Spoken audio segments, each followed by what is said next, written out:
पर जो हवन है, ये चतुर्थ हवन है। पहला चालीसा पाठ पर जो हवन है, और आप अपने परिवार के कल्याण हेतु ये अनुष्ठान जो कर रहे हैं, 5 हवन का अनुष्ठान, उस अनुष्ठान में जो चतुर्थ हवन है वो 12 मार्च को रात्रि 9 बजे ऑनलाइन घर बैठ करके भी आप सभी कर सकते हैं। और जो भक्त यहाँ पहुंचेंगे, यहाँ पर भी बैठ करके गुरुदेव भगवान के साथ हवन में सम्मिलित हो सकते हैं। 12 मार्च रात्रि 9 बजे।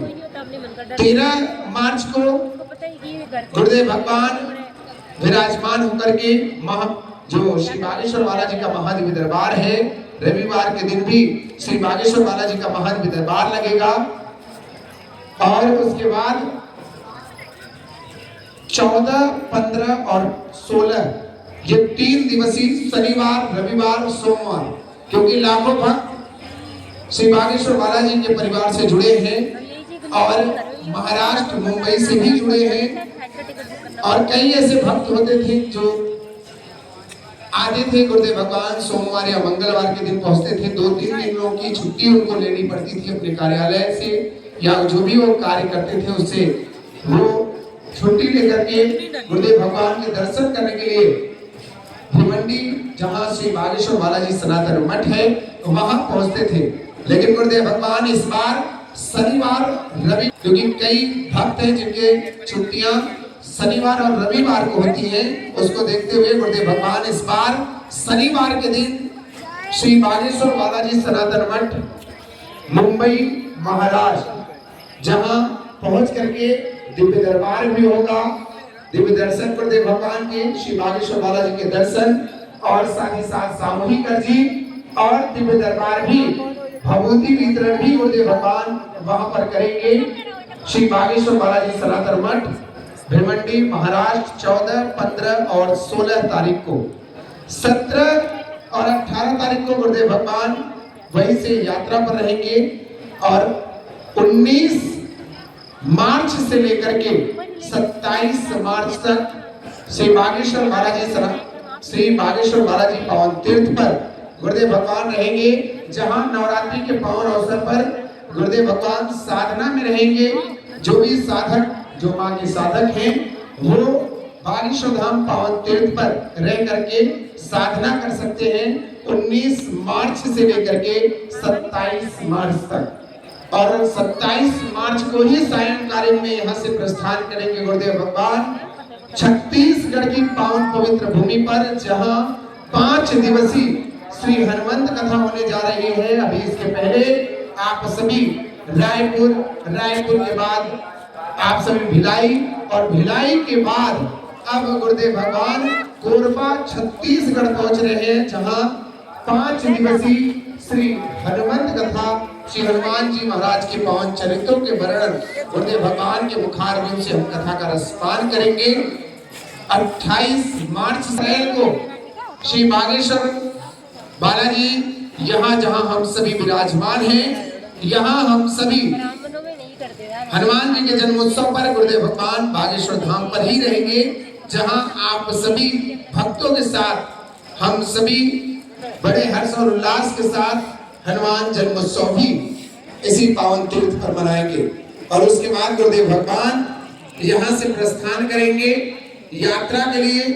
और गुरुदेव भगवान अप्रैल माह में 5 अप्रैल से 17 अप्रैल तक ऑस्ट्रेलिया में रहेंगे, जहां श्री हनुमान जी महाराज के पावन चरित्रों के वर्णन आप बागेश्वर धाम सरकार यूट्यूब चैनल, संस्कार चैनल के माध्यम से वहां की कथा भी आप घर बैठ करके कथा का रसपान कर पाएंगे। और गुरुदेव भगवान मई माह में बागेश्वर धाम पावन तीर्थ पर नहीं रहेंगे।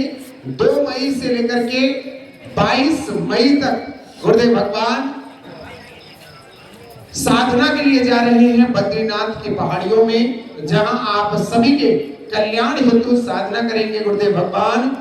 2 मई से लेकर के 22 मई तक, लगभग ये 20 से 21 दिनों की साधना आप सभी जो बागेश्वर धाम के परिवार हैं, उन सभी परिवार के कल्याण हेतु गुरुदेव भगवान साधना के लिए जाएंगे। ये सूचना आप सभी जो भक्त आना चाहते हैं उन तक भी पहुंचाएं, और जो अभी यहाँ विराजमान हैं आप सभी को ये सूचना अपने मोबाइल के द्वारा या फोन के द्वारा आप सभी भक्तों को पहुंचा दें ताकि किसी को कोई असुविधा ना हो।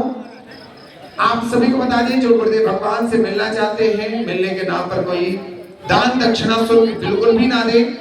आप वीडियो कॉल के माध्यम से या अर्जी के नाम पर दरबार या फिर आप किसी भी प्रकार से कोई भी दान दक्षिणा शुल्क ना दें। ये धाम पूर्णतः निःशुल्क है, किसी भी प्रकार से आपसे कोई भी दान शुल्क नहीं लिया जाता। यहाँ आपकी सामर्थ्यता है या आप गुरुदेव भगवान के पावन संघ से जुड़ना चाहते हैं तो आप कार्यालय बना हुआ है, 1 नंबर कार्यालय, 2 नंबर कार्यालय पर आप इसकी जानकारी आप दे सकते हैं। आप गुरुदेव भगवान के जो संकल्प चल रहे हैं जैसे कि कन्या विवाह उत्सव जो आप सभी अभी देखे कुछ ही समय पहले, ऐसी 300 बेटियां जिनके माँ बाप नहीं होते, ऐसी बेटियों के विवाह बागेश्वर धाम पावन तीर्थ से होते हैं।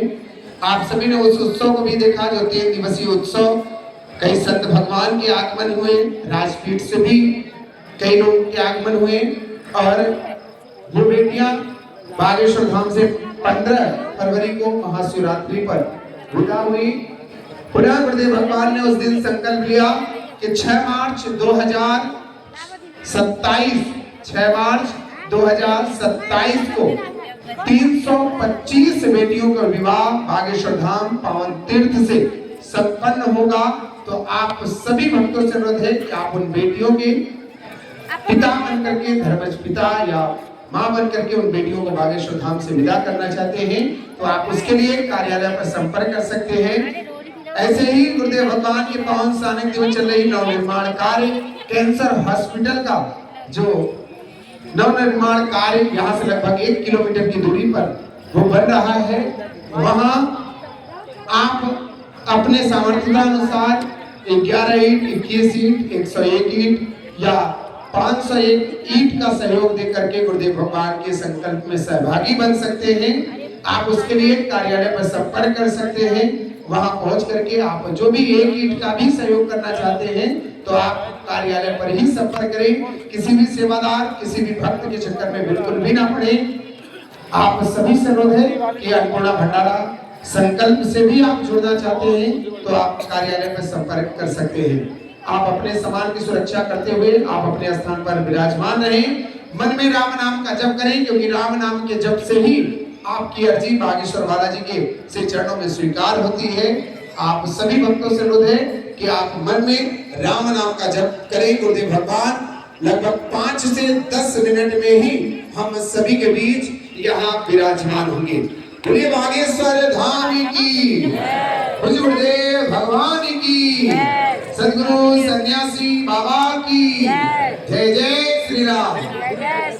आवाज आप सभी जय घोष इतना स्लो कर रहे हैं, या तो आप सभी मां अन्नपूर्णा महाभंडारा प्रसाद अभी पा करके विराजमान नहीं हुए हैं तो आप जो भी मां अन्नपूर्णा महाभंडारा प्रसाद पाना चाहते हैं तो वो अन्नपूर्णा परिक्षेत्र में पहुंच करके मां अन्नपूर्णा महाभंडारा प्रसाद प्राप्त कर लें। जो भी भक्त पीछे से आ रहे हैं आप लोग वहीं पर विराजमान होंगे क्योंकि आगे की साइड में जगह नहीं है तो आप वहीं पर विराजमान होकर के दिव्य दरबार में सम्मिलित होंगे। जय जय श्री राम, जय जय श्री राम। Yeah.